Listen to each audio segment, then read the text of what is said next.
जय हिंद। देखिए, इस वीडियो में आज हम देखेंगे भारत के गवर्नर जनरल और वायसराय।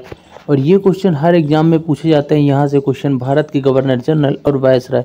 तो इसमें से भी अपन जो महत्वपूर्ण चीज़ें देखेंगे ये देखेंगे कि कौन सा गवर्नर जनरल या वायसराय पहला है, दूसरा है। लेकिन उससे भी महत्वपूर्ण चीज़ें जो एग्जाम में पूछी जाती हैं कि किसके शासनकाल में कौन सी घटना हुई। जैसे कि एग्जाम्पल के लिए चौरा चौरी हत्याकांड किसके शासनकाल में हुआ, जलियांवाला बाग हत्याकांड के समय कौन सा जनरल था, जैसे जनरल डायर था। इसी तरह से बहुत सारे क्वेश्चन, जैसे सती प्रथा के समय कौन था। तो ये क्वेश्चन एग्जाम का बार बार हिस्सा बनते हैं, लगभग सभी एग्जाम का। तो यहाँ से 1 से 2 नंबर हर एग्जाम में पक्का है। तो आप ये छोटे से वीडियो को पूरा देखिएगा और बढ़िया से रिवाइज करिएगा। आइए शुरू करते हैं। सबसे पहले अपन देख लेते हैं कि भारत के प्रमुख गवर्नर जनरल और वायसराय हैं कौन। उसके बाद अपन एमसीक्यू लगाएंगे, ठीक है। 25 क्वेश्चन एमसीक्यू सीरीज भी है इसके बाद। सबसे पहले अपन गवर्नर जनरल और वायसराय को समझने की कोशिश करते हैं। तो सबसे पहले अगर अपन बात करते हैं ना, तो सबसे पहले बंगाल से शुरू हुआ है गवर्नर बनना, ठीक है। उसके बाद फिर पूरे भारत में शासन किया इन्होंने, अंग्रेजों ने। तो सबसे पहले बंगाल का जो गवर्नर था वो रॉबर्ट क्लाइव, याद रखिएगा। बंगाल का जो पहला गवर्नर है वो है रॉबर्ट क्लाइव। अभी भारत में नहीं आए ये लोग, पूरे भारत में, ठीक है। नेक्स्ट है बंगाल का अंतिम गवर्नर। तो बंगाल में अंतिम गवर्नर जो था वारेन हेस्टिंग, वही जो है बाद में बंगाल का ही गवर्नर क्या कहलाया जाने लगा, बंगाल का गवर्नर जनरल। क्या कहलाया जाने लगा, बंगाल का गवर्नर जनरल। अभी ये बंगाल में ही है, तो गवर्नर से बन गए गवर्नर जनरल। तो बंगाल के जो पहले गवर्नर जनरल अगर कोई पूछे तो क्या बताएंगे, वारेन हेस्टिंग्स। ये क्वेश्चन का हिस्सा बन चुका है।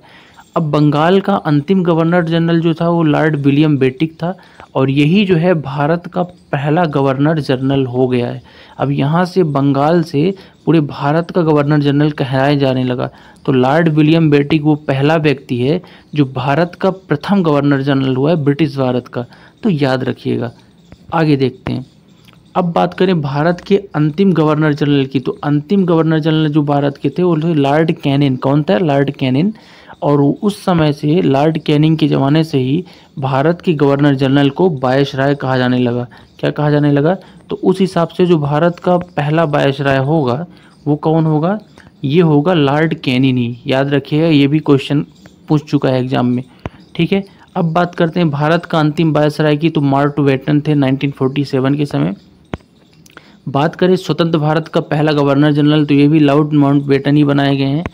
अब बात करें स्वतंत्र भारत का जो अंतिम गवर्नर जनरल और भारतीय पहला, ये कौन थे, मोस्ट इंपोर्टेंट एग्जाम का हिस्सा बन चुका है। तो ये थे सी राजगोपालाचारी। अब इसके बाद अपन बढ़ते हैं आगे और देखेंगे एमसीक्यू सीरीज, ठीक है। तो बड़े ध्यान से देखिएगा। पहला क्वेश्चन यहाँ पे है कि भारत में जिस वायसराय की हत्या हुई थी वह कौन था। तो भारत में एक ऐसा वायसराय है जो वायसराय रहते हुए उसकी हत्या की गई थी जेल में।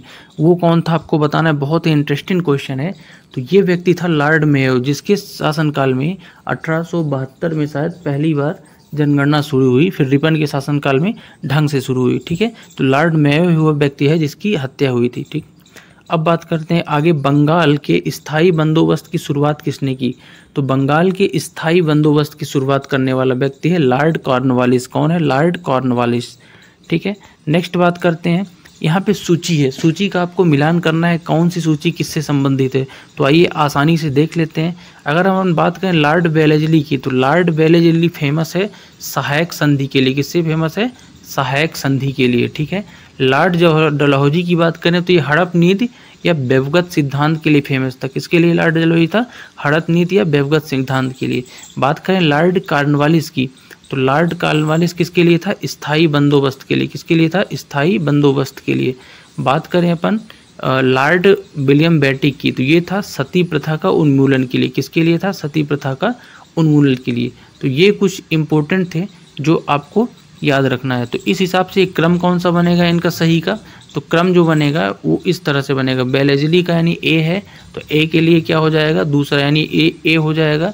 डलहौजी जो है ये बी हो जाएगा क्योंकि हड़प नीति या व्यवगत सिद्धांत। कॉर्नवालिस स्थायी बंदोबस्त यानी सी, और विलियम बेटिक क्या है, डी यानी सती प्रथा। आगे बढ़ते हैं। नेक्स्ट क्वेश्चन आपके सामने कुछ इस तरह से है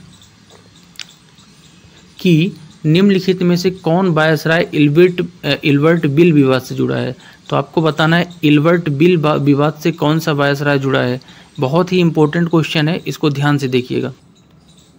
तो इल्बर्ट बिल से जो जुड़ा हुआ है वो है आपका लॉर्ड रिपन। कौन जुड़ा है? तो इल्बर्ट बिल विवाद से लॉर्ड रिपन जुड़ा हुआ है, ठीक है। नेक्स्ट देखते हैं।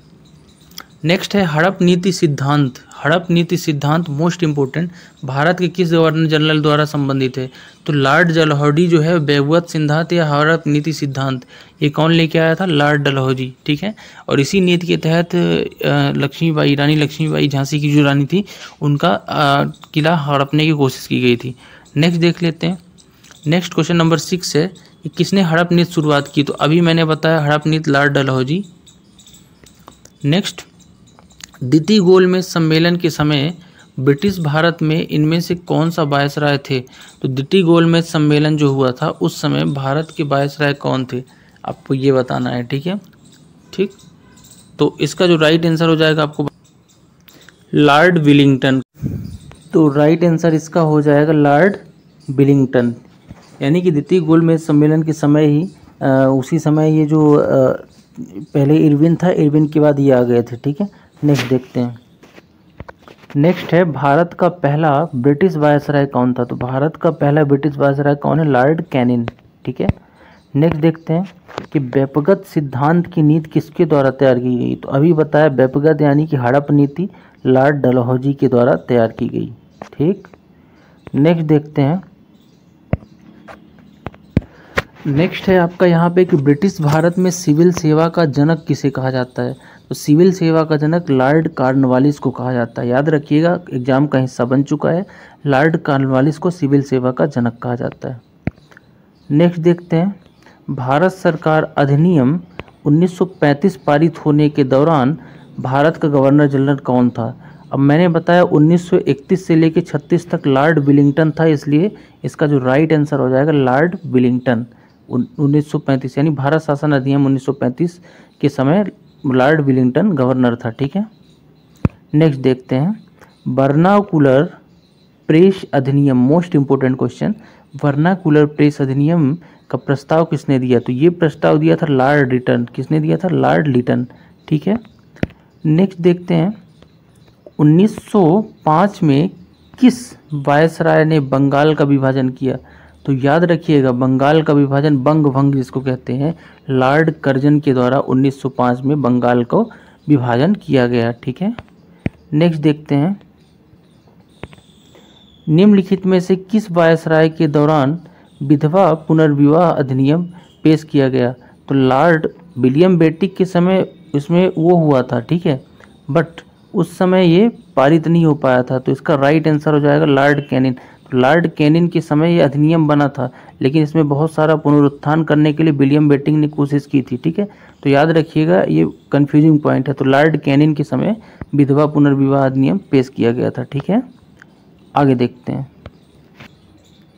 नेक्स्ट देखते हैं किसके शासनकाल यानी कार्यकाल में कांग्रेस की स्थापना हुई? तो कांग्रेस की स्थापना किसके कार्यकाल में हुई आपको ये बताना है।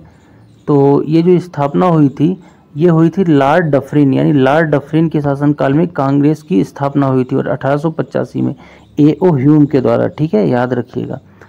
नेक्स्ट देख लेते हैं। वारेन हेस्टिंग किस वर्ष भारत में बंगाल के पहले गवर्नर जनरल बने? तो 1773 में आया था रेगुलेटिंग एक्ट और उसी समय वारेन हेस्टिंग को बंगाल के पहले गवर्नर जनरल बनाया गया, ठीक है। नेक्स्ट देखते हैं। इनमें से कौन बंगाल का अंतिम गवर्नर है जनरल है? तो याद है, आपको बताया था मैंने शुरुआत में ही कि लॉर्ड विलियम बेटिक जो है वो बंगाल का अंतिम गवर्नर जनरल और भारत का प्रथम गवर्नर जनरल है। तो राइट आंसर हो जाएगा लॉर्ड विलियम बेटिक। नेक्स्ट देखते हैं क्वेश्चन नंबर 18 कि किसने कांग्रेस को सूक्ष्म अल्पसंख्यक के रूप में निरूपित किया? तो लॉर्ड डफरिन ही वो व्यक्ति हैं जिन्होंने कांग्रेस को सूक्ष्म अल्पसंख्यक के रूप में निरूपित किया है, ठीक है। नेक्स्ट देखते हैं। नेक्स्ट है कि गांधी जी द्वारा शुरू की गई दांडी यात्रा के समय भारत का वायसराय कौन था? 1930 की बात है, तो लॉर्ड इरविन जो होगा वो दांडी यात्रा के समय भारत का वायसराय था, ठीक है। नेक्स्ट देखते हैं। नेक्स्ट क्वेश्चन है, भारत में किस गवर्नर जनरल के शासनकाल में रेलवे लाइन बिछाई गई? तो मोस्ट इंपॉर्टेंट क्वेश्चन है, याद रखिएगा। रेलवे लाइन वगैरह जब बिछाई गई भारत में, उस समय 1853 की बात है, और उस समय थे लॉर्ड डलहौजी। कौन थे? लॉर्ड डलहौजी। और ये हड़प नीति या व्यक्तिगत सिद्धांत के लिए भी फेमस है। ठीक, नेक्स्ट देखते हैं कि निम्नलिखित में से किस वायसराय के दौरान क्रिप्स मिशन भारत का दौरा किया था? तो लॉर्ड लिनिथगो एक व्यक्ति थे जिनके द्वारा ये क्रिप्स मिशन में भारत का दौरा किया था। ठीक है, तो राइट आंसर हो जाएगा लॉर्ड लिनिथगो। नेक्स्ट देखते हैं, क्वेश्चन नंबर 22वां है कि सियोप म्यूटनी, याद रखिएगा मोस्ट इंपोर्टेंट क्वेश्चन है, सियोप म्यूटनी के समय भारत का गवर्नर जनरल कौन था? आपको ये बताना है। तो सियोप म्यूटनी के समय भारत का, सियोप म्यूटनी वही चीज़ है जो 1857 का प्रथम स्वतंत्रता संग्राम है, उसी को बोलते हैं सियोप म्यूटनी। ठीक है, तो उस समय आपको बताना है भारत का गवर्नर जनरल कौन था। ठीक है, तो राइट आंसर हो जाएगा लॉर्ड कैनिन। क्या हो जाएगा? Lord Canning. तो 1857 स्वतंत्रता संग्राम के समय भारत का गवर्नर जनरल कौन था? Lord Canning. ठीक है, नेक्स्ट देख लेते हैं।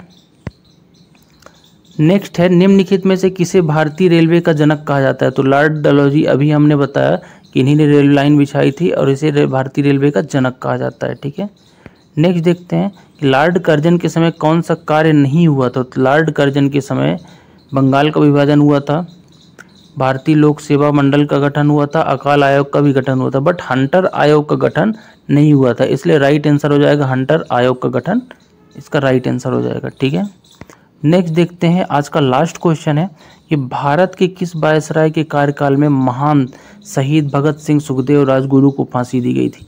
तो 23 मार्च 1931 को फांसी दी गई थी इन तीनों लोगों को, शहीद दिवस भी मनाया जाता है। तो उस समय जो आपके थे भारत के वायसराय, वो कौन थे आपको बताना है। तो लॉर्ड इरविन उस समय भारत का वायसराय था। ठीक है, तो ये रहा आज का हमारा वीडियो सेगमेंट। आई होप आपको ये वीडियो सेगमेंट अच्छा लगा होगा, और कोई सजेशन हो तो कमेंट कर सकते हैं, और बाकी हमें सपोर्ट कर सकते हैं चैनल को सब्सक्राइब करके। जय हिंद।